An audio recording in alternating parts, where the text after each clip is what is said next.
you to do it. What have you been up to, Zoe?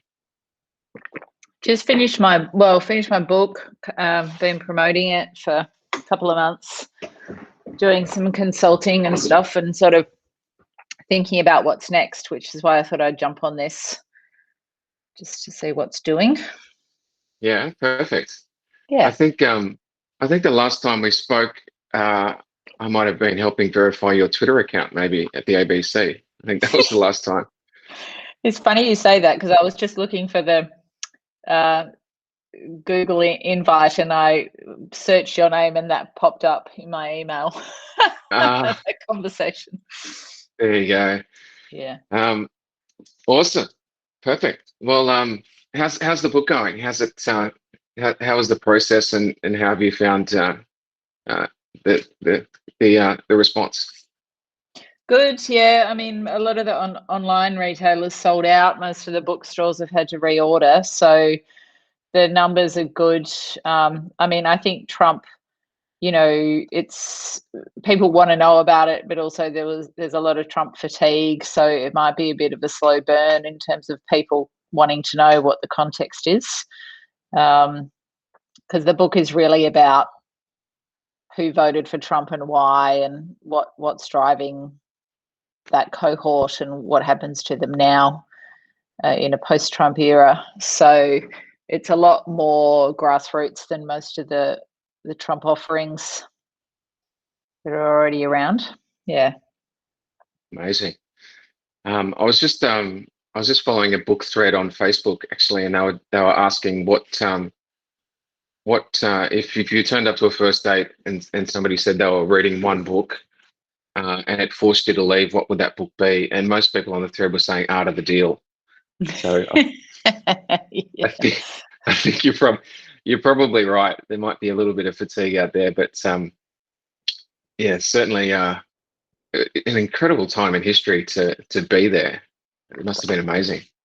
It was, yeah. It was really relentless, as you can imagine. And writing the book was quite a head-splitting exercise, because every chapter could be a book. But there's plenty to say. So yes, yeah, absolutely. Perfect. Well, look, hopefully this session gives you a good I don't know, maybe a few ideas or something that kind of helps you out. There's another one, Zoe, that I should point you towards as well, which is a Fundamental Tools for Journalists, which is run by Miguel de Souza, who used to be. Yeah, it's just really awesome. It's basically it's like a 90-minute session on like all of the latest, greatest digital journalism skills and tools. So it's a really good one if you just trying to kind of freshen up or just make sure that you're across everything. It's a good investment of your time. Okay, great. Thanks for that. Not at all. All right. Well, look, we might as well, given it's a fairly small group, we might as well. I think I had something like 40 registrations for this one. So I think a lot of people are after the on-demand link, which is incredibly popular. So we tend to get about 3 times the audience on demand for these sessions, which is a sign of the times, I think. But it's good. It means that we can really have a sort of fairly informal session. So before we get started, we might as well go around the table and just introduce ourselves, given that it is such a tight group. So we might as well start with you, given that we were already having a bit of a chat there. Sure, yeah. So my name is Zoe Daniel. I'm a veteran foreign correspondent, so-called. That's how people like to describe me. 3 foreign postings, most recently covering the Trump administration in the US for 4 years. So I've been back for about 12 months now from DC, and have just released a book on the Trump administration and Trump supporters, as we were discussing. And I left the ABC after 27 years in radio and television in August last year. So I'm figuring out where I can have impact and looking at some possible niches, not necessarily strictly in media, although maybe, and just interested to sort of catch up on where things are at in this space. So I thought I'd jump on. Perfect. Thank you so much. And my claim to fame is that I verified your Twitter account. I think that's what we're talking about. We'll go across to Chris now. Chris from 2SER. Hi, Neil. Yeah, thanks. Look, 2SER is a community radio station in Sydney. We're sort of attached to UTS and Macquarie universities.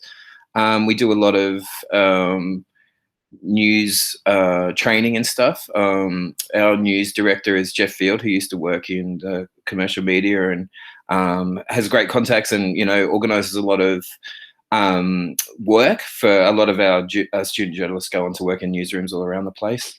And look, we do a lot of news, we do a lot of current affairs, and, being an under-resourced community radio station, it's really hard to just kind of get that. It's really hard to, maximize what we're doing and push it in ways that reaches out a little bit further than our core audience. So, I mean, that's one of the reasons I'm mostly here. My role is typical of community radio, where it's kind of, I do a whole bunch of different stuff. But one of the things I'm trying to focus more on is the online publishing and just trying to repurpose a lot of that great content we have into better ways. So yeah, I'm just really appreciate this opportunity and great to see what's going on. Thanks heaps. Not at all, mate. Great to have you. And I think we'll definitely have a few things for you today, no doubt. Alison, where are you joining us from?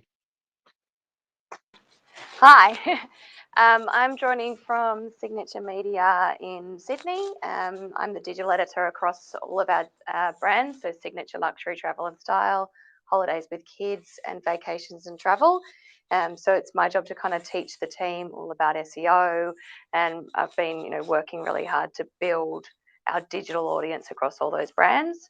These sessions are really helpful for just, things that I might have missed, things that I need to teach the team. And, we've seen really great results this year just based on search improvements alone. Amazing. I'm very interested to hear about Holidays with Kids because I've just had a baby 18 months ago. My wife and I had our first, and I think the greatest shock to me is there are no holidays anymore. It's just kind of parenting on the road. Yeah, there's certain ways that you have to do them, and I guess that's why the publication is so popular, because it's a very different kettle of fish when you're traveling with kids, and your holiday changes so much. It does get better, trust me. Oh, I'm thrilled to hear it. My wife's actually traveling with Molly at the moment, so I can't imagine what that's like doing that with her. She's only 15 months, so yeah, it's a juggle. But I'll definitely check that website out. That's for sure. Yeah, brilliant. Awesome. Well, guys, before we begin, as we always do at Google, I'd like to acknowledge the traditional custodians of the land on which we're gathered today, virtually. From where I'm situated, that is the Gadigal and Wongal people of the Aurora Nation. They are the original owners of this land, and I pay my respects to their elders, past, present, and emerging. So a little bit of context up front. So I work as part of the Google News Initiative. The G&I is Google's effort to build a stronger future for journalism. My role focuses on the first of the 3 E's, and that is to elevate and strengthen quality journalism. The other areas of focus for the G&I are evolving business models through programs such as Subscribe with Google, and also empowering news organizations through tech innovation. That final one is mainly achieved through the development of tools for journalists, and there are new things coming all the time. A bunch of tools that I'm going to take you through today as well. In order to keep journalists up to date, we also have this website, which is g.co/news training. It allows you to do training on demand. You're able to learn at your own pace. It has all of the various different elements of digital journalism, from finding and verifying stories on the web to visualizing those stories, using maps, all sorts of really cool stuff. I've honestly used this tool to get myself back up to speed when I had a 12-month break from journalism, and it is an awesome tool, so definitely check it out. There you go. So this is the team. This is the Newslab team locally. So Newslab is about well, the number varies depending on who you ask, but it's somewhere between 30 and 50 journalists and technologists and marketers and product people globally that are working within Newslab on basically building tools and doing training and capability building like this session right here. So our lead is Nick Hopkins, who was a 20-year veteran at News Corp before making the shift about 5 years ago. We've got Miguel D'Souza, who I mentioned to Zoe at the start. He is our news fellow, so he does training on those sort of editorial tools that you will find on that training website as well. So advanced search, which is absolutely mind-blowing. You think you know how to Google until you see Miguel do it. Sort of geolocation, so basically kind of, finding areas and locations on a map. There's some metadata stuff in there. There's some data journalism he can teach you as well. Really, really powerful session if you can get along to one of those. We also have Anna Freeland, who is formerly of the ABC and is our data fellow. Anna is part of our global data team as well, and she basically works with newsrooms to help them tell stories with data. If you need me to connect you or want me to connect you to any of those people, please let me know, and I'm really, really happy to do that. Connecting people is honestly probably my favorite thing in the world to do. So fundamental tools for publishers is what we call this next 90 minutes. It's a complement to the fundamental tools for journalists, which Miguel teaches, which has been around for a few years now.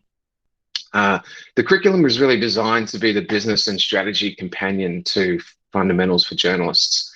And it has a bit of a focus on local, regional, and small publishers in particular, mainly because of the time that we're in. We've seen unfortunately, a massive collapse in local, but also there are signs of extraordinary hope within local news, and I'll talk about some of those things as we start to move through. Yeah, that's about it. I normally at this point introduce my cattle dog mate, who normally sits behind me on that chair, but he's decided that for whatever reason, he's probably sick of hearing my voice, he's decided that he's going to sit in the hall today. So if he does bark, I do apologize in advance. So my role at Google is quite unique. It's about to wrap up. So if you do have a job for me, do let me know. I've got another week and a half to go. It's a 12-month fellowship with a very clear goal. My role was to work with local, regional, and small publishers to build stronger businesses through training and support. So basically what that looked like was I did 50 so hours of consulting with everyone from The Conversation and Concrete Playground and Man of Many and an amazing new regional magazine called Galah to building training programs like this. I got my first experience in journalism at a local newspaper, the Lithgow Mercury, when I was 15. And the first 2 years of my career was spent serving local communities as a reporter. I most recently led News Corp's shift to digital by building a national training program for newsrooms. NewsU trained over 1,000 journalists in social search and mobile video. I also worked with our next generation editors to teach them about and help them with maximizing readership and revenue. So they're the sorts of things I think you could probably hit me up about at the end or chat to me about on email. Also launched social media startup Storiful in Australia. Storiful was really kind of ahead of the curve in terms of misinformation. It was the first company to basically verify social media content for news companies to use in their storytelling. I was previously head of social media at the ABC, and I'm currently a sessional lecturer at UTS. So that's my bio. I did have that year off, as I mentioned, and I set up a cattle farm in country New South Wales. I've got a 1.5-year-old called Molly, as I mentioned, but don't ask me about either of those things or we'll get nothing else done. I'll just point now to the chat thread. I do have it open on another window, so do feel free to ask me a question at any point, either in the chat if you prefer, or you're more than welcome to just put your hand up using that virtual hand feature, or just scream at me. I'm really happy to take your questions as we go. You'll also have access to all of this this full recording after this session, all of the slides with the transcript attached, and I'll also give you a glossary of terms because we're going to talk about a bunch of, analytics terms that can get a bit muddy. So I will send that through after the call. So this is what we're going to go through over the next 90 minutes. We're going to look at local and global trends. So these are the factors that are affecting news in Australia and around the world. We'll also look at how to be audience first and the online measurement tools that underpin an audience first strategy.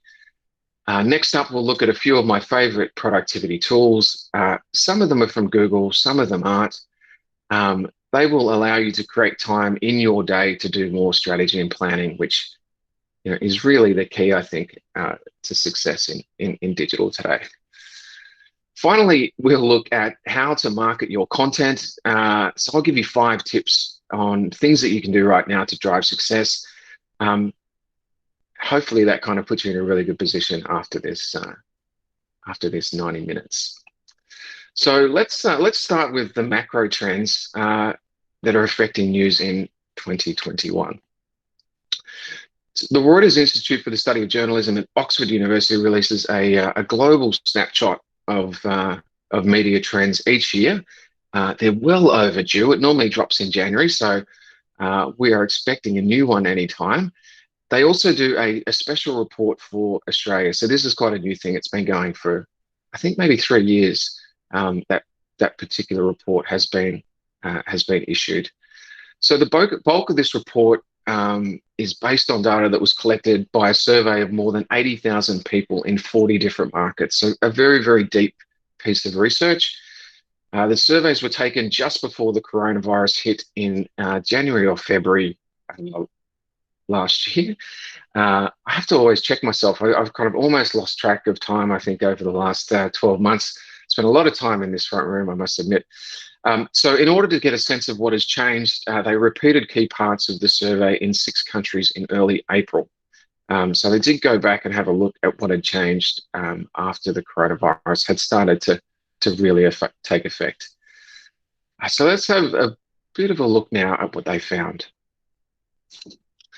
So the coronavirus substantially increased news consumption, or the crisis increased news consumption from mainstream media in all countries that were surveyed, but both before and after the pandemic effect had kind of come into play. So it started to sort of wind up, and as the coronavirus started to be spoken about, and it started to emerge, but then once that coronavirus pandemic, or the pandemic, really took effect, it fully kicked in. Starting well. So television news and online sources saw significant upticks. So big increases in television news and also in online sources. More people noted television as their main source of news, which provided temporary respite from a picture of steady decline. But we will see a graph later that does paint a pretty good picture, though. We say decline, but it's not as bad as that sounds. Consumption of printed newspapers also fell as lockdowns around the world undermined distribution. So very, very hard to get the newspapers out. And these are the words of the report, accelerated the shift to an all-digital future. So I will sort of pull up on the all-digital future because I think it is worth pointing out that that I am a big supporter of newspapers. I'm not just saying that because there is often people from newspapers on the call. There are a number of newspapers that launched last year. So there was 83 new startup publications that launched last year. Majority of those were newspapers, and some of those, 1 or 2 of them have folded, but the majority of them are doing incredibly well. And there is a role, if you do have a print asset and you are looking to really invest in digital and grow a digital audience, there's an absolute model for using that print base to increase your base in digital, and we can talk a little bit more about that at the end. So at the same time, the use of online and social media substantially increased in most countries. WhatsApp saw the biggest growth with increases of around 10 percentage points in most countries. WhatsApp saw the biggest growth with increases of around 10% in some countries. And more than half of those surveys, so I think this is about 51%, use some kind of open or closed group to connect, share information, or take part in a local support group. And I'm not sure whether you guys experienced this. We certainly did here. I sort of split my time between the inner west of Sydney and the Kapiti Valley. And both of those places, we had very strong Facebook groups where people were sharing all sorts of things from, we had an abundance of canned beans at one point, but also like toilet paper, those things that were in short demand, just checking on people, making sure they're okay. So Facebook groups became really, really key during those periods. So 51% of people use some kind of open or closed online group. As of April 2020, trust in the media's coverage of COVID-19 was relatively high in all countries, and this was at a similar level to national governments and significantly higher than for individual politicians. Media trust was more than twice the level of social networks. This also includes video platforms like TikTok, for instance, or YouTube, and also messaging services like WhatsApp, Line, any of those different platforms. And this is as it relates to information about COVID-19. So media trust was more than twice the level of those various different applications and social networks when it came to info about COVID-19. That is very good to read, isn't it? It always feels good when I say that out loud. From the wider data set collected in January, global concerns about misinformation remained high, even after the coronavirus hit.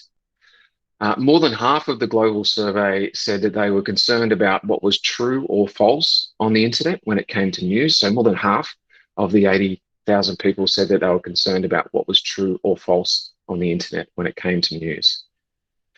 Domestic politicians are the single most frequently named source of misinformation, though in some countries, including the United States, people who identified as either being right-wing, people who identified as being right-wing were more likely to blame the media for misinformation.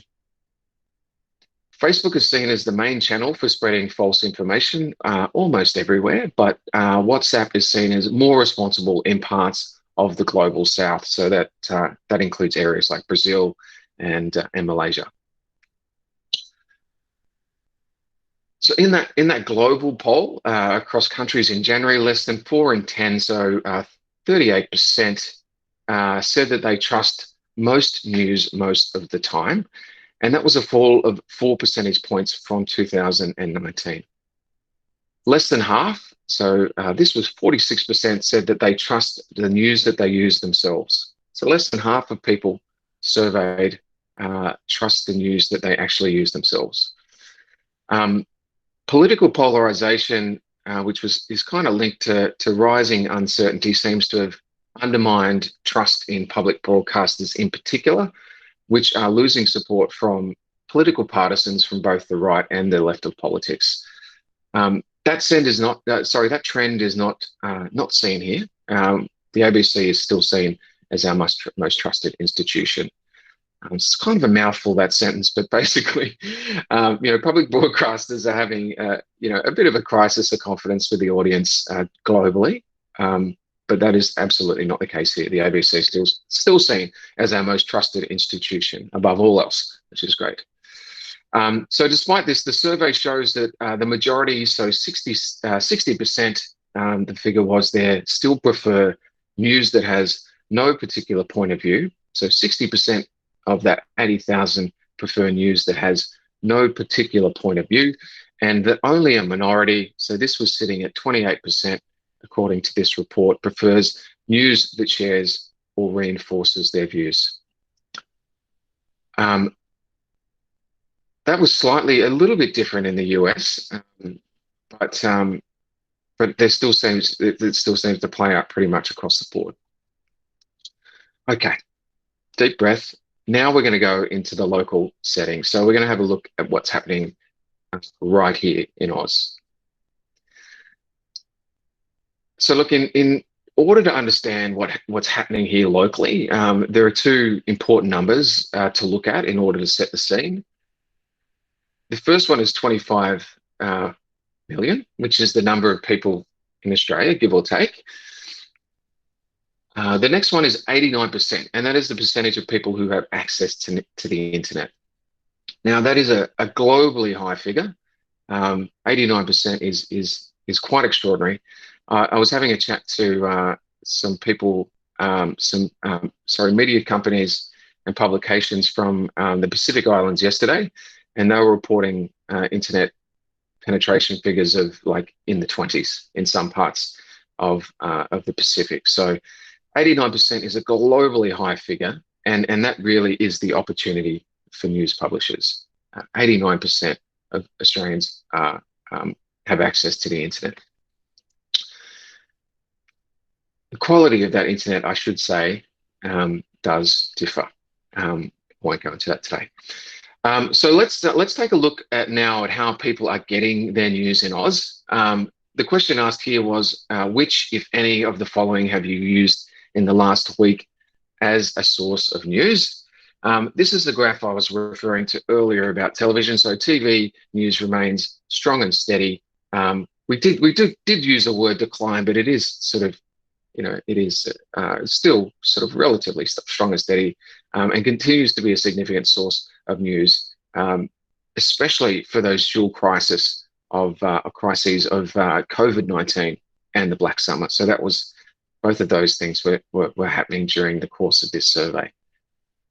Newspapers continue to fall, while social media has stagnated in terms of being the source of how people get their news.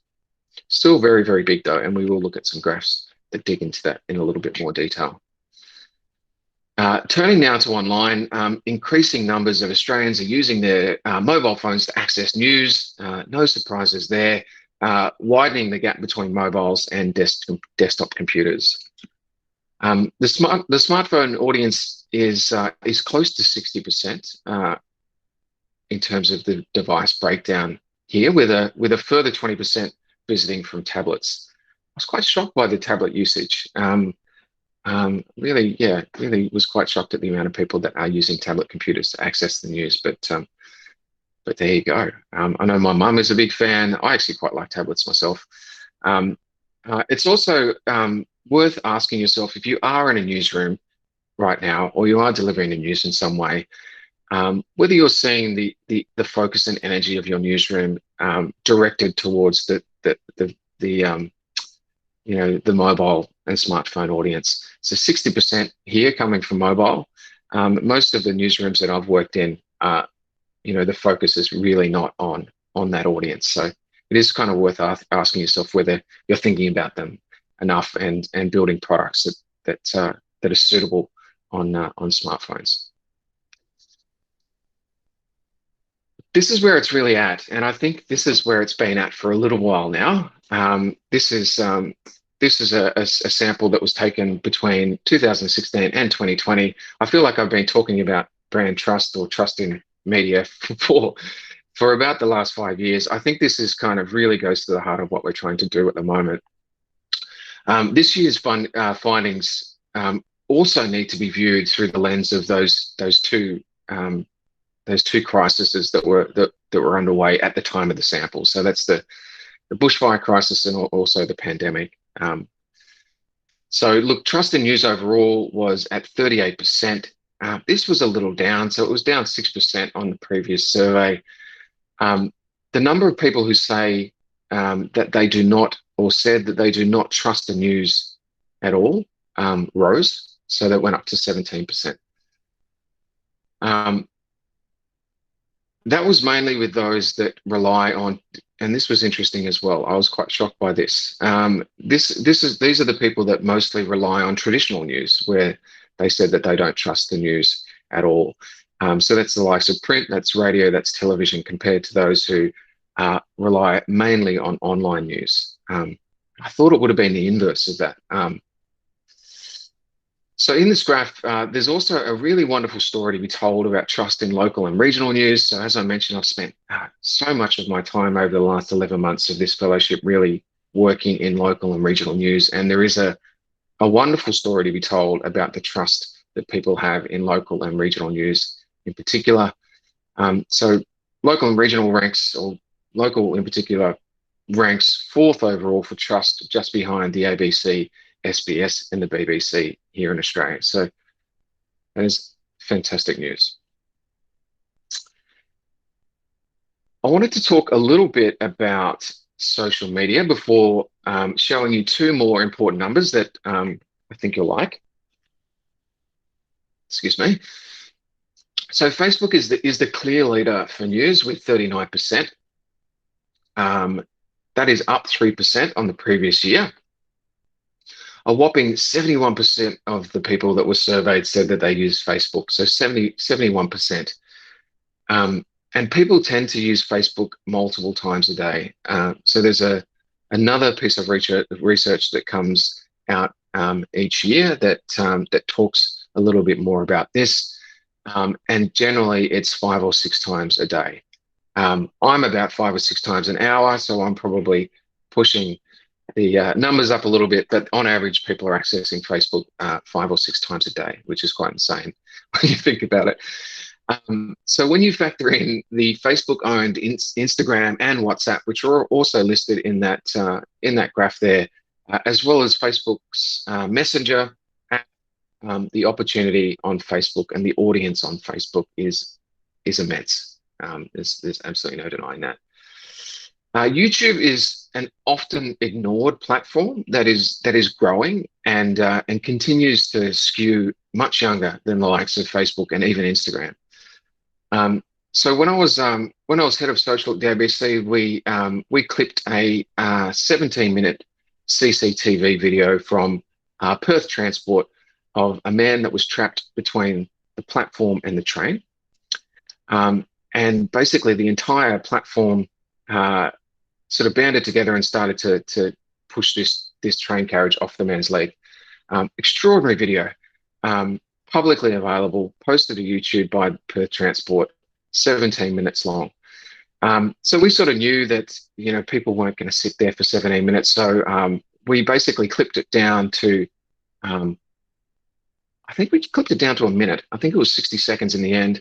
Pretty rough transitions, and just showed the chronology of that particular thing in 60 seconds. It did 14 million views in 24 hours. And that was publicly accessible video.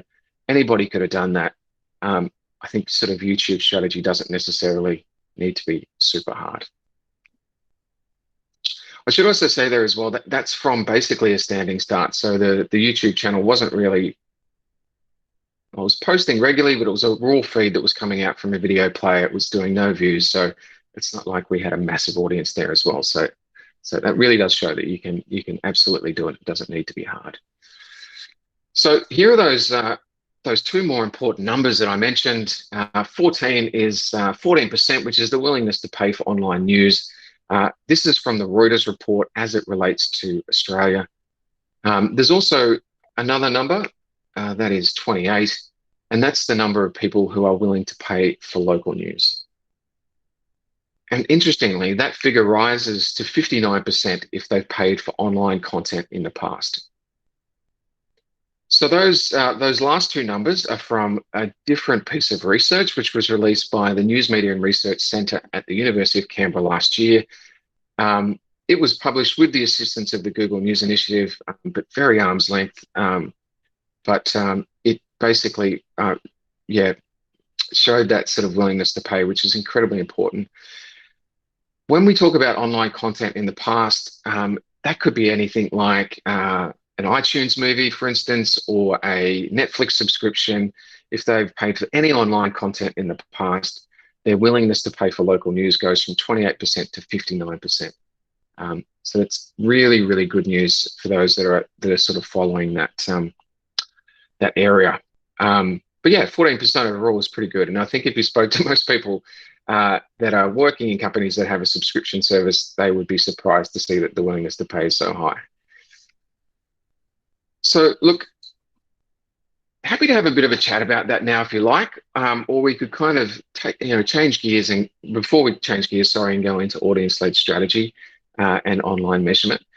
Is there anything in that, guys, that you found like confronting or weird or surprising?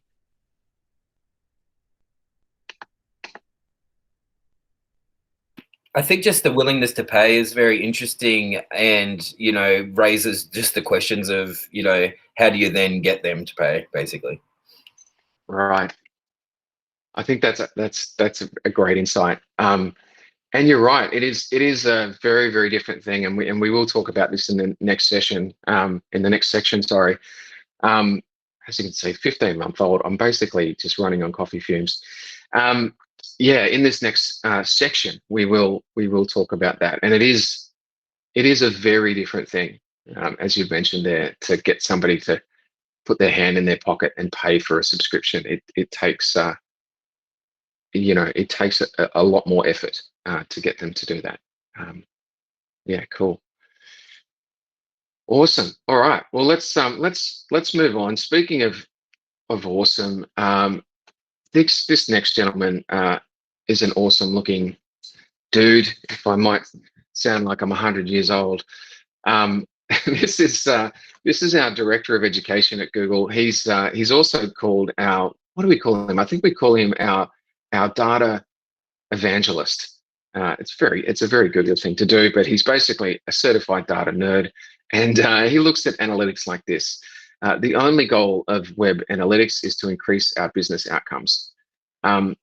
So all that basically means is the whole goal of web analytics is just to really is to deliver on whatever goal we have for our business. So it might be growing our online traffic, it might be growing online revenue, it might be getting more people to read our newsletter, it might be getting more people to engage with our brand on social media. Whatever the goal is, web analytics is there to help you increase whatever business outcomes you need. So look, when I started Storeful in Australia, I was just one man with no plan. I'd literally sort of reached out to the founder, and I said to him, "Hey mate, I just really love what you're doing, and I just really love to bring it down under." I'd just left the ABC. I kind of jumped out of the plane without a parachute, and was just kind of talking to a bunch of people, and I just was like, "Look, it's all about social, it's all about video, and it's all about trust."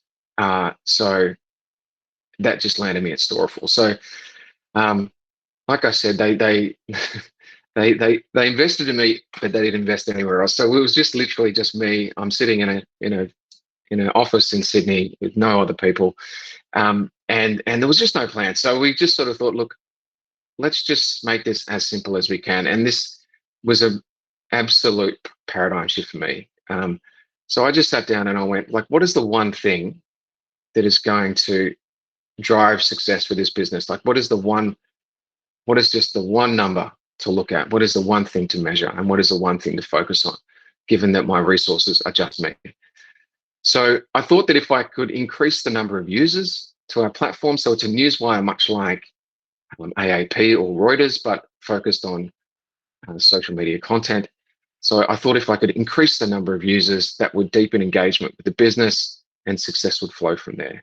And it did. So we doubled the amount of Australian users in the first 90 days. And that started a process that led to us posting $1 million worth of revenue in our first year.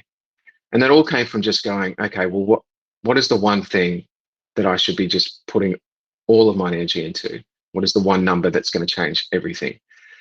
And the reason why that number was chosen was because more journalists using the platform means more videos downloaded, means more news organizations coming on board, which means more revenue for the business. And that's kind of how it played out. So I'm a big fan of simplification, and I'll talk at the end about a one-page social media strategy, which I developed at the ABC, which it was really just a response to seeing social media strategies that were 20 pages long, and just kind of going, I think we can make this simpler for everybody. So I'm all about elegant simplicity. So yeah, I'm going to talk to you a bit more about that. But before we go any further, I'd love you guys, if you're willing, to just write down one goal or target for the next 12 months. So it could be, it could be just something as simple as, we want to reach 100,000 people on Facebook. We want 100,000 followers on Facebook, or we want to double our web traffic, or we want to launch a newsletter. But the goal has to have, it has to be measurable. That's the only trick. So one goal has to be measurable, and we'll see hopefully if we can get you a way of measuring that in the right way. Okay, so Justin goes on to say that web analytics helps us to understand our audience and their needs, and this helps us to make better online experiences for them. I just think that is just such a great way to think about it. Now, I guess depending on what you wrote down, that might mean that we want to drive more subscriptions. Talking about that quite a bit, but it's certainly something that is working with publishers all around the world. Analytics will enable us to focus on what will make them subscribe. As we've seen there's an increased willingness to pay, and that's good. But getting them to actually hand over their money is a whole different ball game. You really need to be attuned to where they see value in what you do. So there you go. So we can definitely zero in on where that value is. So look, I'm going to go in this next section. I'm going to go into Google Analytics. If you have any other analytics platform, don't feel left out. All of this stuff is generally applicable. I use a bunch of different ones myself. I tend to run Google Analytics in tandem. The reason I've chosen Google Analytics today is because they've been paying my bills for the last 11 months, but also because it's free, and I have a massive tendency towards free because I just think it removes any obstacle for you.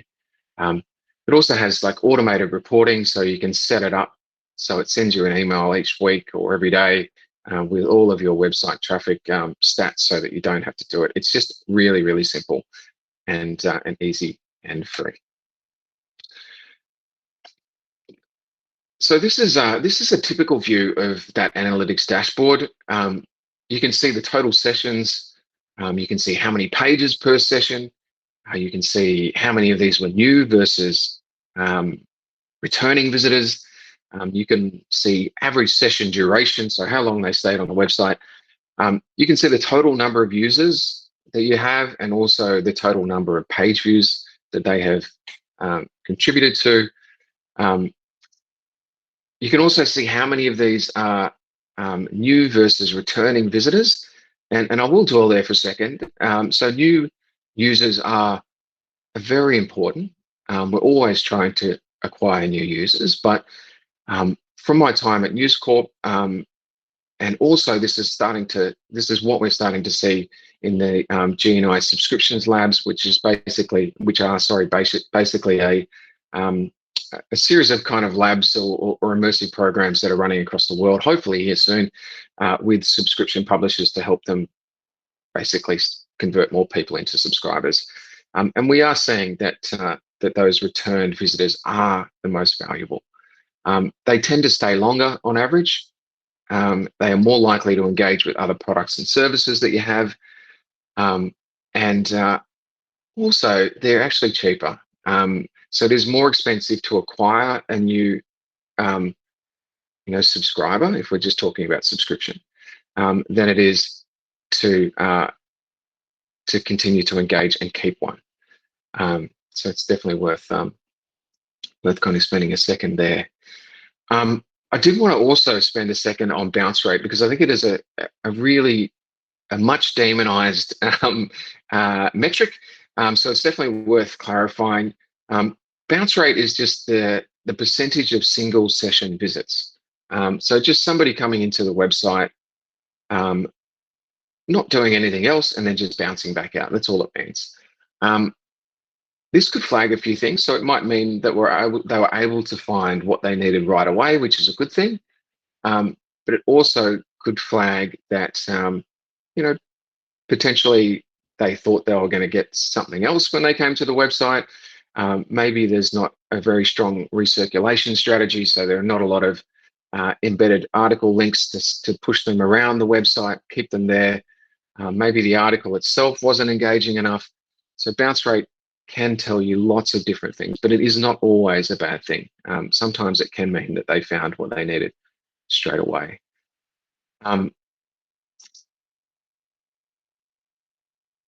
Most people ask me at this point, what is a good bounce rate? I would say if you're at 10%, that would be amazing. And if you're at 30%, I would start to really look at what's going on. Unless, of course, there is something very specific about that page or that website. The example being, if you've got a bounce rate of 80% on a newsletter sign-up page, that is completely understandable. I also have a single page website, which is my farm website. It's multiple pages that are expressed as one page on mobile. We have about 80% of our audience coming from mobile because they're generally coming from Instagram. So we've got a very high bounce rate. It's probably at like 60%. And that's understandable because they're getting all of the information in one page. So it is worth kind of spending a little bit of time on working out whether bounce rate is a good or a bad thing. Now that I've just basically just thrown a bunch of different terms at you, I will sort of remind you that I will send out that glossary of terms at the end of this. So don't worry too much if your mind is starting to swim. I will send this stuff out so that you do have a basic checklist of what all these different terms mean if this is new stuff. Now to probably the weirdest avatar, and on purpose, I did choose Peter because he's the strangest looking avatar in the Google graphics library, or two-beard as I like to call him. Google Analytics basically is able to tell you even more specific things about your users. So with Peter, you won't know his name, but you can tell what device he used to access your website. So Peter came via a Android phone. You can also see what Peter clicked on to come to your site. So Peter came from Facebook. As I mentioned, analytics won't give you personally identifiable information about him. You can't learn specifically who he is, but you can get that information on him, and also aggregated and anonymous information as a whole on things like demographic information, like age, location, device use, all of that sort of stuff can be aggregated as well. So a very strange example, or creative example, whatever way you want to look at it, of how we use this like analytics at the ABC was in prioritizing the rollout of mobile optimized pages. So I think I left the ABC about 8 years ago, but we didn't have mobile optimized pages at that point. So basically we had pages that displayed well on a big screen like the one that you guys are probably on right now, but was just a terrible experience on mobile. So we looked at our analytics platform, and it wasn't Google Analytics, it was a completely different system, but we found that 30% of our visits to the news pages were from mobile. That was the largest, above Triple J, which was about 49% at this point, but we treated them a little bit differently. They had a slightly different system. So the largest audience was about 30% of visits from mobile, 30% of people getting a very bad experience. So we thought, look, let's address that first. Let's go to where the greatest need is, and let's do the update there, and then roll it back from that largest audience. So basically, the strategy there was just to serve a really patient and persistent audience right away, and this just allowed us to simplify our work schedule. And the cool thing about that was it caused a massive bump in ABC News traffic immediately once we addressed that issue. So that was really, really cool to see. You can get very, very creative with analytics. So GA also gives you real-time information on when users are visiting your website. So you can look at things like the time of day that they're coming to you, days of the week, seasonality like Facebook. Seasonality like, sorry, just lost audio for a second there. Seasonality like Anzac Day, public holidays, Christmas Day. So you could look at data on Christmas Day, for example, to see what rostering is required for that day based on what's been happening over the previous year or the previous years. I've been on these shifts, so I would have appreciated this. So if you've had, say, for instance, little or no traffic after 2 p.m., you might roster your web editors to go home at 2 to enjoy a late lunch with their family. So this is probably one of my favorite parts of the tool, as you can really understand when your audience is consuming your content across the day. So this is the kind of data that you can use to make changes to when staff start the day, when you update various parts of the website, and maybe when and how you promote stories. So I'll give you an example. So at News Corp, we ran a little pilot down in Adelaide, a very progressive newsroom down there in South Australia, the Adelaide Advertiser. So we ran a very small pilot, basically on a significant change to rostering, which was, it's fair to say, deeply unpopular. So we'd been looking at the analytics platform, and we'd realised that our audience was basically rushing to the websites, the masthead websites, first thing in the morning. So from about 6 a.m. till about 9:30, there was a huge traffic spike. And this is pretty consistent with what we see with most publishers, I would say. But the issue that we had was that our online team was starting at 8 a.m., so 2 hours after the audience was coming online for us. And our most senior, or one of our senior journalists, our chief of staff, was starting at 9:30, which meant we just had no kind of leadership, and we had a digital product that really wasn't meeting the expectations of our audience when they were online. So what we did there was we started the web team at 5 a.m. instead of 8. As you can imagine, I was incredibly popular. And we also brought that chief of staff in from 9:30. We brought them in at 6. And the reason we did that was because then we had some leadership in the newsroom as well. So we had the website up to date by 6 a.m. And then we also had some leadership there to say, hey, can we sort of freshen up this lead? It's 6 hours old. Can we get a call into the minister on this one? Somebody there that's able to really direct the coverage. So what we saw from this, and this was then rolled out across the entire business, it basically gave a huge bump to our digital traffic, which we expected it would do, but it also provided a massive kick to the print product as well, because we were basically 3 or 4 hours ahead of ourselves in terms of just gathering the news. So those calls that probably were starting at 9:30, if we're lucky, maybe 10, are now starting, we're basically getting the minister out of bed. So we've got so much more time to get the very best product we can out in print. So that's just a really interesting way of looking at how you might be able to use data like this in terms of basically how and when you promote stories as well. If you're looking at your web traffic and you're seeing that between that 6 and 9 period, most of your audience is coming from Facebook.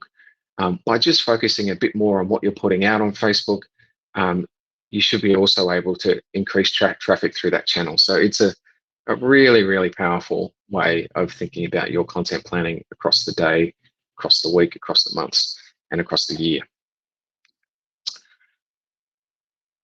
You can also see where they're coming from in the world.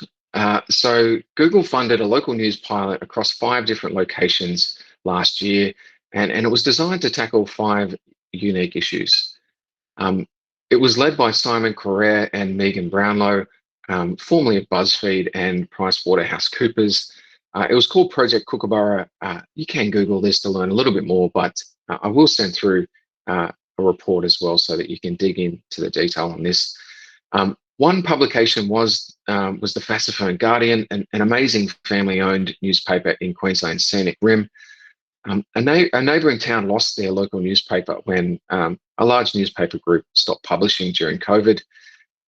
Look, they thought that maybe there was an opportunity to expand geographically, but they wanted to see some evidence that this move was going to work before they invested. So what we did is we put GA into their website. So we just added some pretty basic code that anybody can do, and just to try and see if we could test if there were any leads on the feasibility of expanding geographically. The cool thing was that they found that people from the neighbouring town were already reading them online, which really just gave them an incredible amount of confidence to relaunch or to launch into that area. So they then became the Fassifone Guardian and Tribune, and they're absolutely going from strength to strength with one reporter covering that particular town. Another publication in this pilot was 40 South, which is a print publication gone digital in Tasmania. They found that they had a dedicated audience in all corners of the globe. We think that maybe it's like expats, expat Tasmanians, tourists that have visited, people that are doing business in the state, all of, potentially a mix of those things that are leading to what it was a very big audience that was kind of hidden to them before we put the analytics on their website.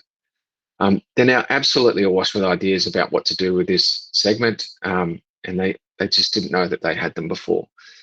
So some of the things that we're discussing with them now is like, do you start publishing at 2 a.m. in the morning when the US and the UK are awake because of the big segments there?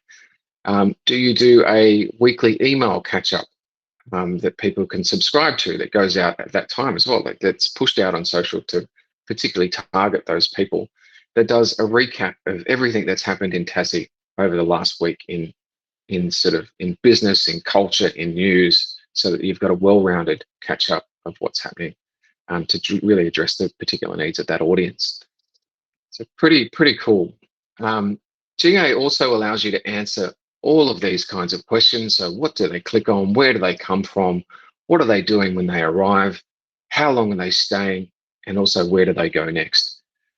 Now, this data that you're seeing on the screen now is not from any particular publication. This is data we've just made up. I think you'd be pretty happy with this data if you had it, but it is just kind of placeholder, just in case anyone's wondering. This also allows you to figure out what they're doing on your website when they get there. So, which article thumbnails are generating the most clicks? What style of imagery is resonating with particular demographics? So young people, for instance. Which headlines are increasing your click-through rates? So what style of headline is increasing your click-through rates? All of this sort of stuff can be measured inside Google Analytics. You can also measure things like video, video views, video duration, so how long they're staying on a video for. All of this sort of stuff is there. It's really, really quite amazing what you can see inside that GA dashboard.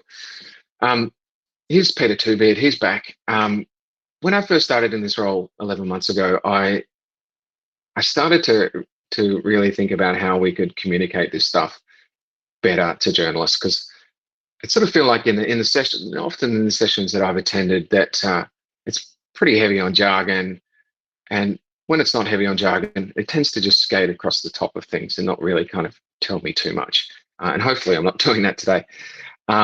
So I sent an email to one of the product guys, one of our fabulous guys in t-shirts at Google, and I said to him, what does this really, what does analytics really achieve for the user, and what does that really mean for the publishers and journalists that I'm talking to? So, how can I really communicate this in a simple way?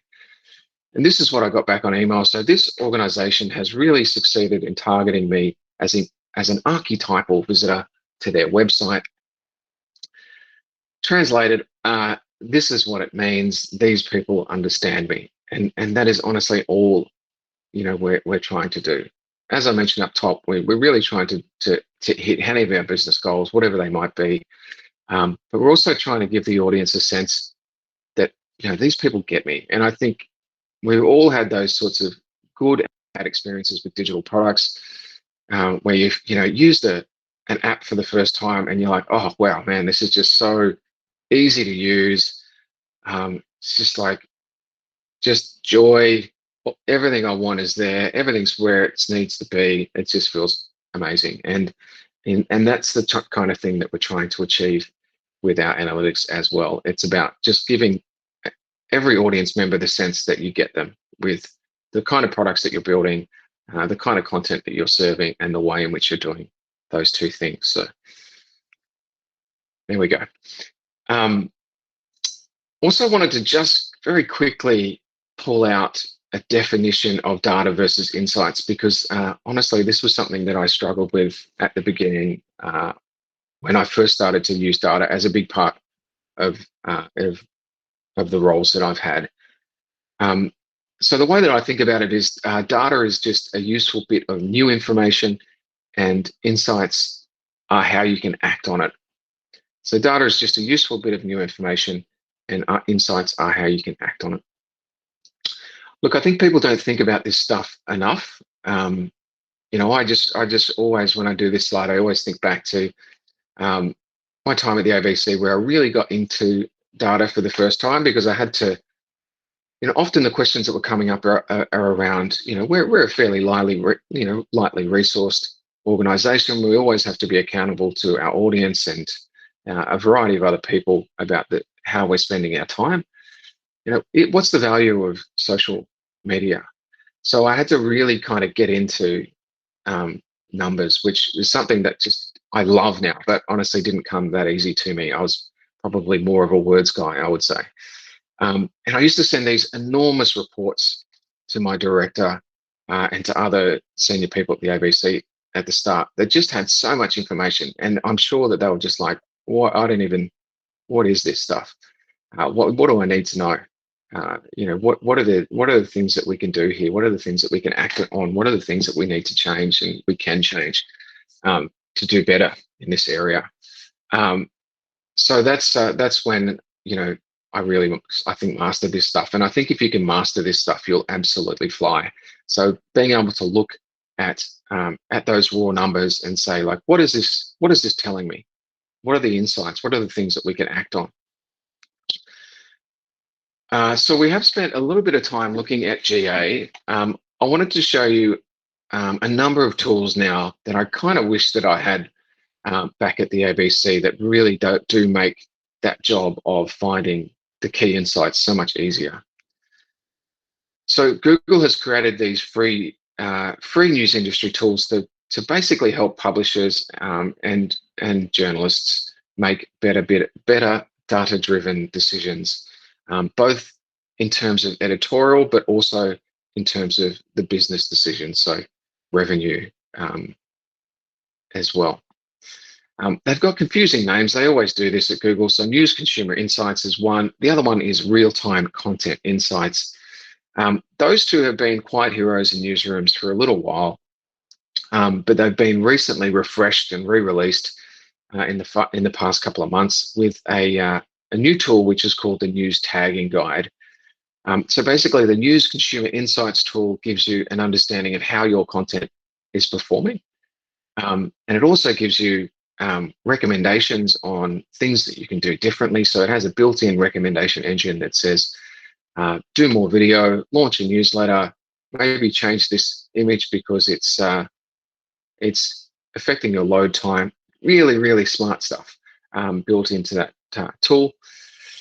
It also gives you a really easy way to segment your audience. And I'm going to just give you a little look at that now. So this is a look under the hood of News Consumer Insights. You can see just coming up in a second, there is 3 different audience segments that it gives you. When people talk about the user funnel, this is what they really mean.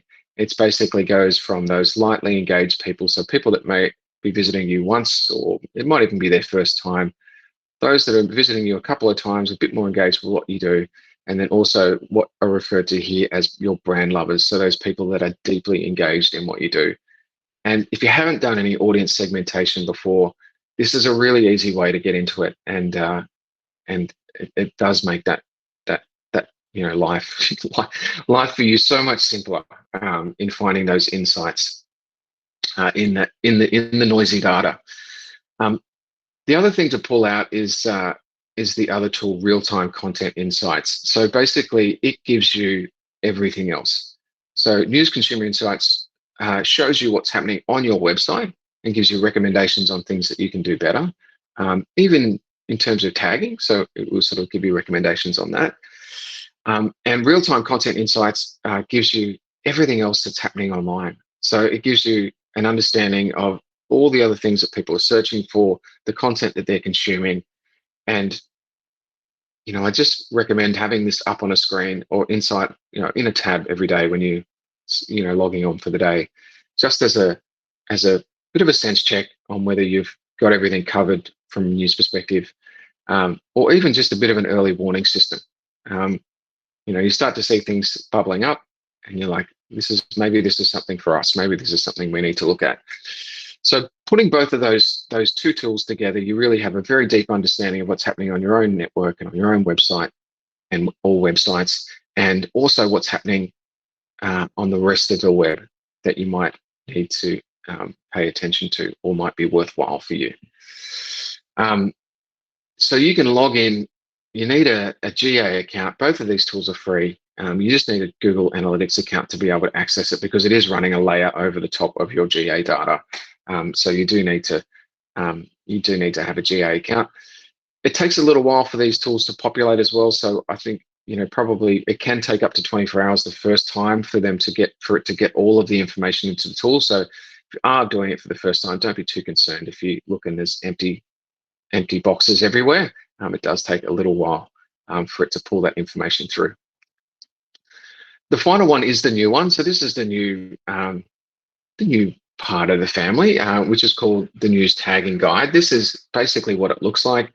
It probably does require a little bit of technical knowledge, but it shouldn't be beyond most of you. But if you find that you are looking at it and you're like, I have absolutely no idea what any of this stuff is, I'm going to give you my email at the end, so you can email me directly, and we can make sure that somebody at Google is able to help you with this.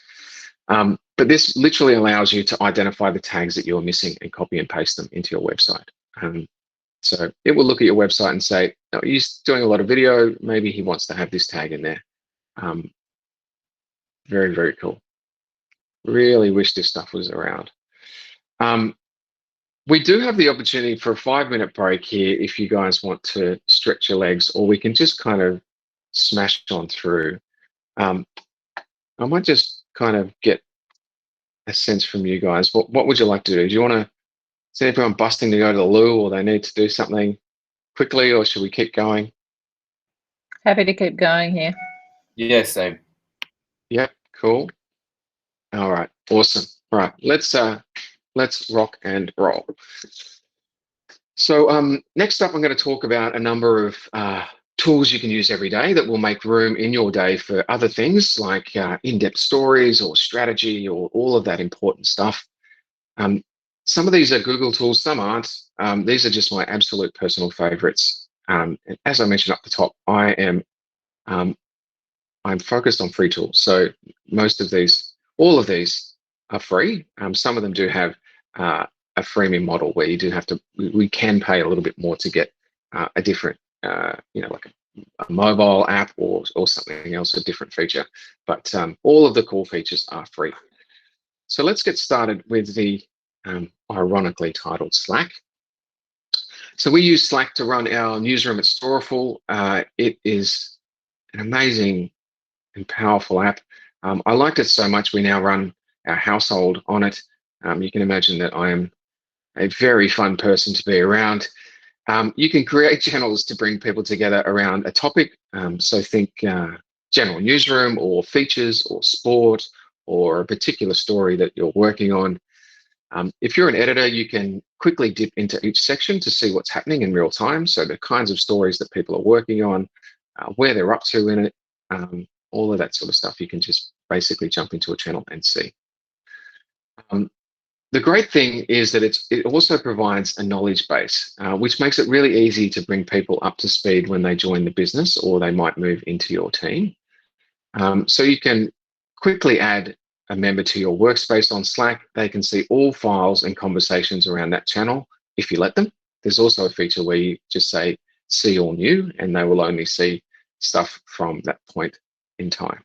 But it is a great way of bringing people up to speed. And it's also a really secure way of working as a business as well, because if someone leaves the team and they no longer need access, you can just remove access really simply for them, and they no longer have access to any of those conversations or any of that important corporate stuff.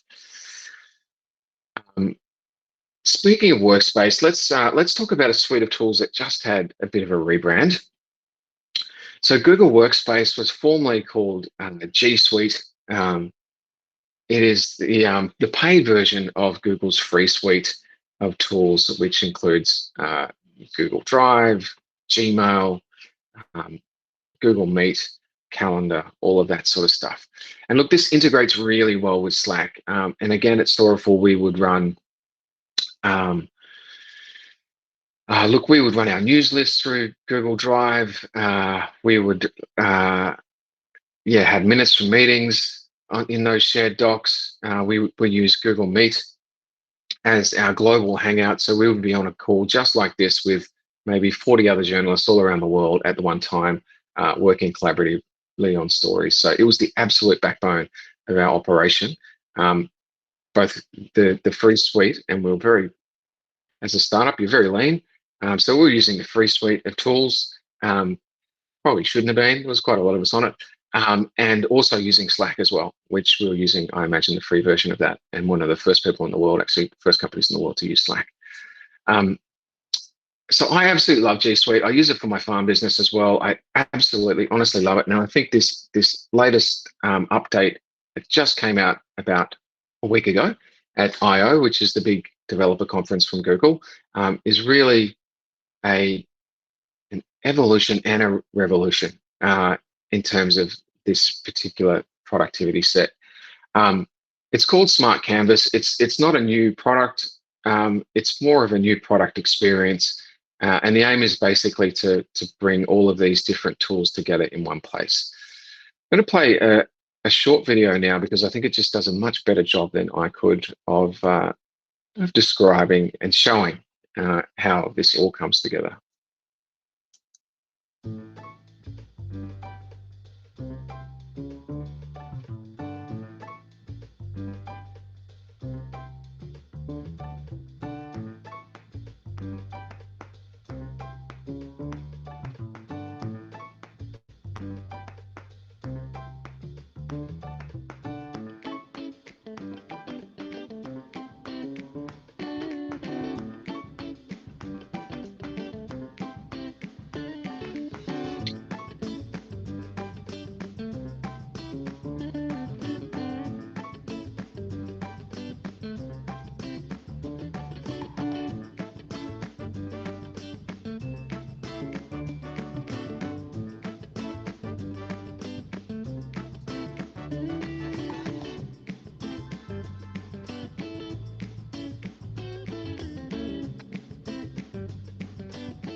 And an awesome jazz track to boot. So there you are. You can kind of see how it all works together. So you can basically you can collaborate on documents in real time. You can assign tasks to people. You can put dates against them. You can create a Google Meet all from within that document. It's pretty wild. I'll also mention a couple of my favorite things within Google Docs in particular for journalists, because I think this sort of stuff can be a bit of a game changer for you. The first one is a shortcut that you can use in Chrome, which basically allows you to create a document instantly. So that shortcut is doc.new. So if you're using a Chrome browser, you can just type in where you'd normally type a website, doc.new, and it will instantly create a Google document for you. That's really great if you've just got a call back on a lead and you're just about to do it. You want to do an interview with them really quickly and you don't have your notepad, but you're sitting in front of your computer. just type in doc.new and you're straight into a document that will automatically save for you as well. So that's a really powerful one. That also works across sheets and slides. So sheets.new or sheet.new, .new, that all works there. You can also take voice transcription within Google Docs as well. So there is a voice typing option inside Google Docs where you can basically just speak and it will take notes for you. That's a really handy thing as well. So worth checking out those two options.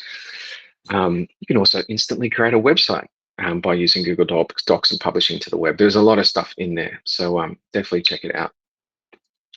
I am a super fan, as you can see.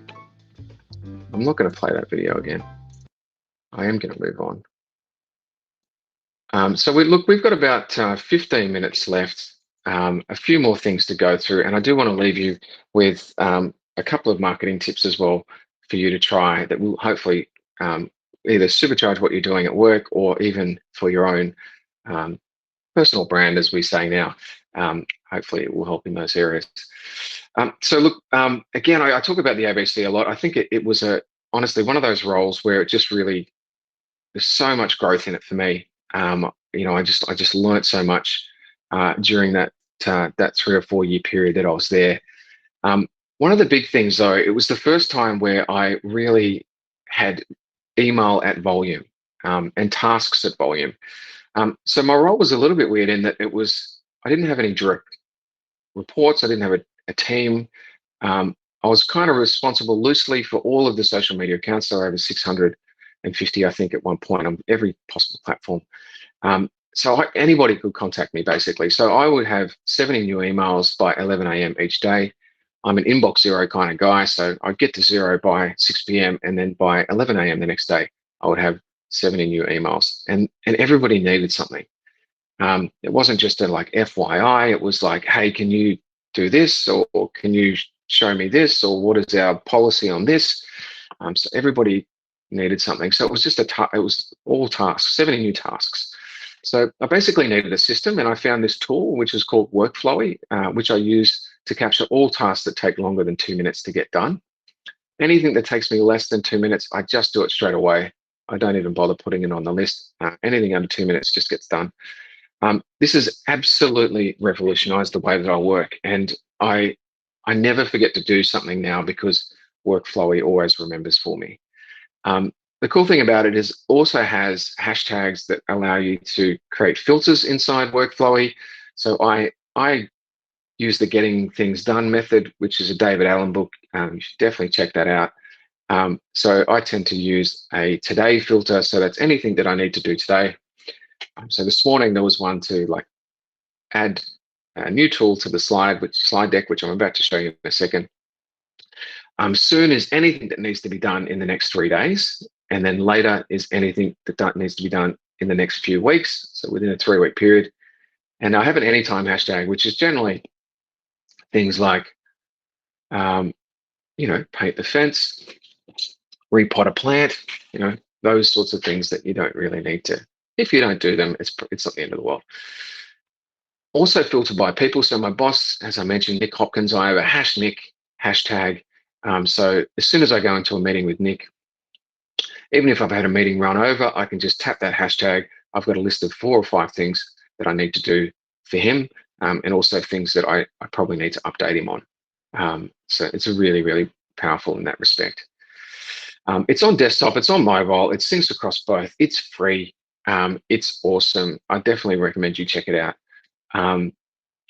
Now, I want to show you something else, which is basically a powerful design tool. It's an Australian company. It's one of the most successful startups ever. I think the recent valuation was about $6 billion for Canva. You can use it to create and publish social media content, which is basically made for each platform. So there's templates in there which are designed. So you just add the text or the images that you want. They all look beautiful. They're in the right size for each application. So if you want to use an Instagram, you want to create an Instagram grid photo to promote your book, and you want it to be animated, it's all in there. It's a perfect size. It's all there for you to do. Instagram stories you can do. All of the social media stuff is made to measure. You can also create newsletter banners, which I've done. I recently created some jam jars for the farm.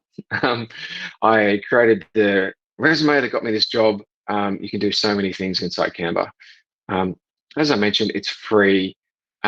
There's also some paid stuff in there, but most of the core stuff is free, as I mentioned. You can also design presentations. There's really cool stuff around presentations like this in there. This one was designed using Google Drive, but Canva has some really beautiful space templates that you can use.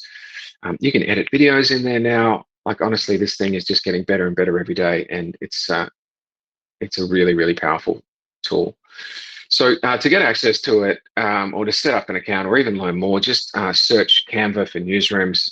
They've got a special page that they've set up just because there's a lot of interest from newsrooms, as you can imagine. So yeah, it will give you all of the info you need. I wanted to finish up this productivity set with a social media scheduling tool that I've been using for almost a decade now, and it has analytics built into it. And you can even use a branded URL in it if you've got one of those, or you want to set one of those up, which is really also quite a cool thing to do. Buffer is the name. It allows you to easily add links from anywhere. So there's a desktop app that you can add stuff to. There's a Chrome extension, which also works on mobile as well. So it just allows you to basically schedule articles or content from anywhere. My general process in the morning is that I get up, I get out of the house during the pandemic. This has been my general day. I'll get out of the house straight away. I'll go down to the local coffee shop, have a coffee, maybe have breakfast while I'm down there. I'll look through the news. So I've got a couple of different apps. I love Inkle, which is the Australian news app that's got the Financial Times and a bunch of other international titles in there. ABC News app I'm absolutely addicted to as well. And then I'll just schedule articles to go out on social media throughout the day. It is incredibly effective. I often get people saying, particularly my mum, saying, you seem to spend a lot of time on the internet. I don't really. I'd spend a bit of time on the internet, obviously, but not as much as you would think. I'm scheduling, up to 10 or 12 articles or pieces of content a day, stuff I'm reading, maybe stuff I've written if I've done something. But all of that stuff is just going out there. You can also get it optimized for certain times of the day. So there's another really cool tool, which is called Follow a Wonk. They always have funny names, but Follow a Wonk is the tool. It integrates with Buffer. So you basically log into your Buffer account with Follow a Wonk. It analyzes your social media following on Twitter. So it is a Twitter-based tool, but it does give you basically a view of how many of your audience are online at which particular times of the day, so that you can create an optimized schedule. So I used this a little while ago and discovered that the best time for me to post on Twitter was 2 a.m. in the morning, which was an extraordinary shock. I'm obviously very big with bakers and insomniacs, but 2 a.m. in the morning was the big late night drinkers, most likely, is the big time for me on Twitter. And that's probably to do more accurately with big accounts who follow me in the US and the UK, and those guys are awake at 2 a.m. So that was a real kind of shift for me. I started to think about, okay, well, I definitely need to schedule something for 2 a.m.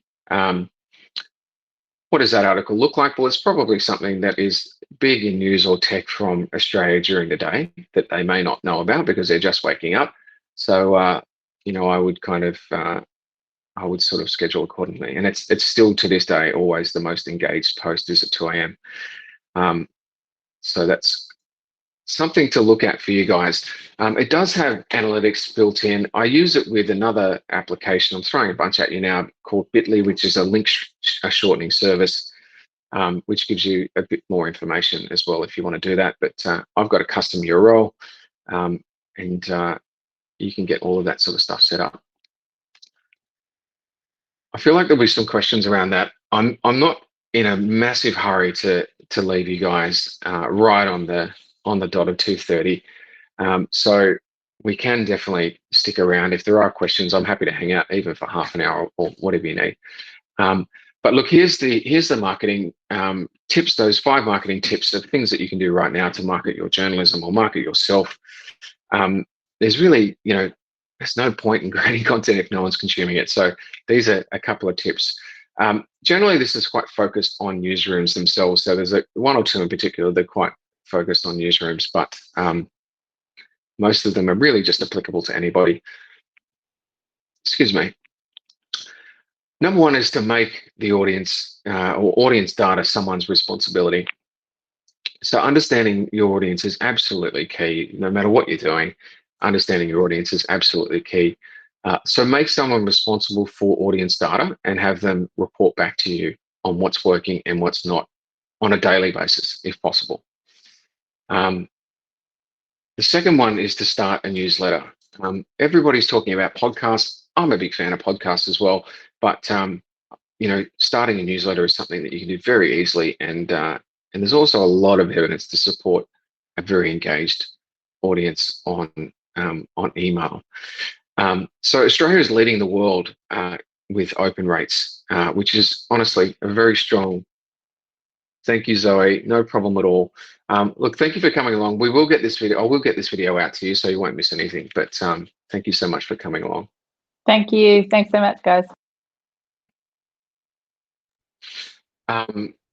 Yeah. So leading the way in the world in terms of open rates on email. So around 18.7% is the average open rate in Australia, which really is a strong indicator of a deeply engaged and interested audience on email. So definitely encourage you guys to think about how you can use or start a newsletter.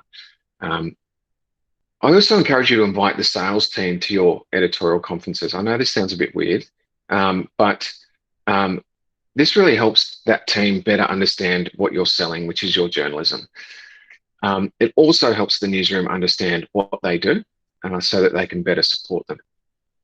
And by that, I mean, if I used to spend a lot of time at news.com.au, they'd have their head of sales come into the meetings every morning at the stand up and say, we're tracking really well towards our monthly targets. So they've got a bit of confidence that we've got money coming in and everything's cool. But we've also got some really big campaigns that are running, particularly in the travel section. And so that the journalists just really know that that's a key focus for the business right now. We need to make sure that that's all looking sharp. They might even ask them to just kind of make sure, just keep an eye on that, make sure it's looking clean and it's all up to date. The coming together of those two things can be a really powerful thing for your newsroom. So I do recommend you do bring the sales team in as much as you can. This is a bit where I tend to draw the soapbox from the corner and stand on it and talk about the importance of print and digital. Print is still a vital source of audience and income if you do have a print product, and it really helps you build a deeply engaged digital audience if you have that print audience to migrate or to work from. Look, a really easy example or an easy way to do this is to offer bundle subscriptions that provide digital and print access. That's a really good way to build your digital audience if you're just kind of launching a website or starting out, but also undermining the print product and not paying any attention to it is as bad as undermining the digital product and not paying any attention there. Great strength comes from both doing really well. So deliver high quality products in print and digital. This is the simple social media plan that I mentioned. So many businesses are getting about 30%. This may be different for you, but say around 30% of their audience from social. It doesn't need to be complicated. I'm honestly a big fan of this one-page strategy and just thinking really, really simply. So what this looks like for me is I have goals, which is, might be drive traffic, might be drive subscriptions, depending on what you wrote down, could be anything. What are the goals of your social media activity? What are the platforms that you're using? Facebook, YouTube, Instagram, what are they? TikTok? What are the different platforms that you're using? Frequency. So 4 times a day during the week and maybe twice on weekends. And the final thing is owner. So who is responsible for posting and reporting on audience updates? So goals, platforms, frequency, and owner. Let's talk to frequency just for a second, because I think this is something that people tend to ask about. I would say post as many times as you're able to do it well. So if you think that you can only fit in 1 post a day on Facebook and do it well, just do that. And this is really speaking to quite deep experience in this area. We had accounts at the ABC that we might be posting 20 times a day. We did a bit of a measurement over a 6-week period with some of those accounts, and we realized that sometimes by more than halving the amount of posts, we would still achieve the same amount of engagement, and sometimes more, because we were giving a bit more time to thinking about how we sell that piece of content, whether that content makes sense there. So only do as much posting as you can do well is my general advice on frequency. And I think you'll be surprised at how that pans out for you. And the reason we have an owner of this document or this strategy is because we're not going to, it's not to put them on the hook if things go wrong. I think everybody in the team is always responsible for success. We're always collectively responsible. No one does anything on their own. We're all responsible for everything that we do in a business. But it's just so that we've got someone looking at it, somebody's eyes on it, someone's focused on it, and someone that's really going to deeply understand what's going on there so that they can really feed that information back to the rest of the team. Look, this is your chance really to ask me absolutely anything. I'm really happy. I can't take questions on the news bargaining code or Google search because I just really don't know that much about those 2 things. But happy to take questions on anything else. While you think about that, I will flash up, because we are at time, I will flash up my contact details as well. So neilvarcoe@google.com is my email, @NeilWrites on all social media platforms. The free training website for training on demand is up there. If you do want a private session, I am here for another week, but also really happy to put you in touch with my colleague, Miguel de Souza, who is able to deliver the other kind of part of this, which is those really important newsroom skills. Any questions? Just a quick one. You mentioned some strategies for pulling readership through from print to digital. Yep. And yeah, I was just wondering, so we've obviously got quite a big print audience. Since I've left, since I've started, we've increased our digital audience a lot. But I wanted to know if there are certain ways that you can, certain tricks to pull some of those print readers over onto your digital as well. Yeah, look, there's a institute in the US that I've been following a lot, which is called the Lenfest Institute. So it's based in Philly. It's a philanthropic organization, and they're doing a bunch of work around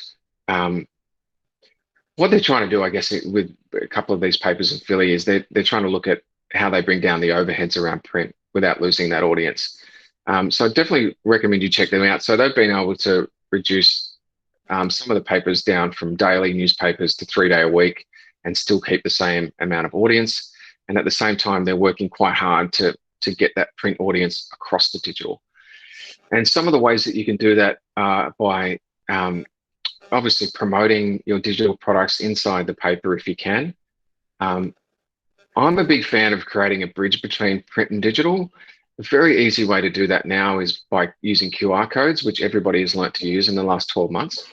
Yeah, we've started that. Yeah, cool. And so if there is a story about a fiery crash, you can have a QR code that allows them to then go to the digital, your website or your app to view the full video or whatever else, extended coverage, whatever else you might have. And I guess the simplest thing is to is to really offer a bundled subscription as much as you can. Like, think about how you can say, okay, well, for you know, $1 a week, you can get access to the printed newspaper, and also you get access to the digital site. And look, you might even, I mean, this is quite contentious, right? Like, I mean, this is how digital news kind of got into the position that we're in a little bit, by giving it away for free at the start, and then having to convince people to pay. Yeah. But I mean, it will be different for everybody. But my strong feeling with this sort of stuff is that if you are starting out a digital website, or you're trying to really build an audience in digital, you could offer it at a low rate, like bundle it up with your print and just offer it at a fairly low rate. Like, it might be an extra $1 a month or something, just to kind of start to build that audience initially. And then you can start to think about what are the economics of that long term, whether you need to change your pay rates. And also, like, something that people don't do a lot of is also just kind of ask the audience what they want in print and digital. So just kind of say, like, you target some of your most engaged subscribers and say, hey, how are you finding the coverage in the newspaper? If you want, how much would you be willing to pay for a digital offering as well? And, you know, you might even, again, pretty controversial, but you might even offer those really deeply engaged long-term subscribers free access to digital, just to keep them kind of happy and also build those numbers. So there's lots of ways you can cut it. But it does really kind of come down to just spending a bit of time understanding what your audience needs and wants. And yeah, I don't know, did that help? Yeah, and most of our websites, well, actually all of our websites are free, so they're running on a advertising revenue model, which is why I'm obviously trying to increase users. That's my target. Yeah, I can see that there is obviously a large audience there. The two don't actually, they're very separate audiences, so it would be nice to combine them and see some growth from that platform as well. But So yeah, you I can think currently, the QR codes is probably like the best way to go, is doing that, like linking it and reminding them, the audience, that there is a website and that they can get different content there that they're not getting in print. yeah, definitely. And, you know, newsletters is a really good way of getting people sort of regularly coming back to the website as well. So just sort of like almost putting the print audience aside for a second, using newsletters to basically build a daily habit. Like, I mentioned the ABC News app, which I honestly use over breakfast or my morning coffee every single day. And the reason I do that is pure habit. It is so deeply ingrained in me to do that, because I used to be part of the team that built that app, and I just wanted to support them initially. So I used to use the app every day just to boost our numbers, just to kind of help out the team. And I now, it's just honestly just such a deep part of my daily routine that I don't think I could break that habit if I wanted to. And newsletters are a big part of that. So if you can get somebody to come to your website first time in the morning, by sending them a daily newsletter, or even just once a week by sending them a specialized email that has, a catch up or financial focus or whatever it might be. Email is a really great way of getting people to build that habit and come back to you more and more. And that you're just basically trying to make sure that whoever does come to you, so as you are starting to build your audience, they're staying with you. You're not constantly having to try and get those people back in the boat again. They're coming, they're staying, they've built a habit, they're loving what you're doing, and they're going to stick with you. But yeah, check out Landfest and Institute. They got some really clever stuff around this. Also worth checking out the Digital Growth Program, which is another program that's run by Google, which has done, we just did some stuff around audience, just wrapped up a couple of months ago. I could probably send you a link to both of those things as well. And the third thing I'd mention as well is a membership puzzle project. Have you come across them? No. So that's Jay Rosen, who's a professor at NYU, and it's also done with D Correspondent. And they basically have built a kind of how-to guide for membership models. Okay. A little bit potentially like it's not subscription, it's membership, so it's a little bit different.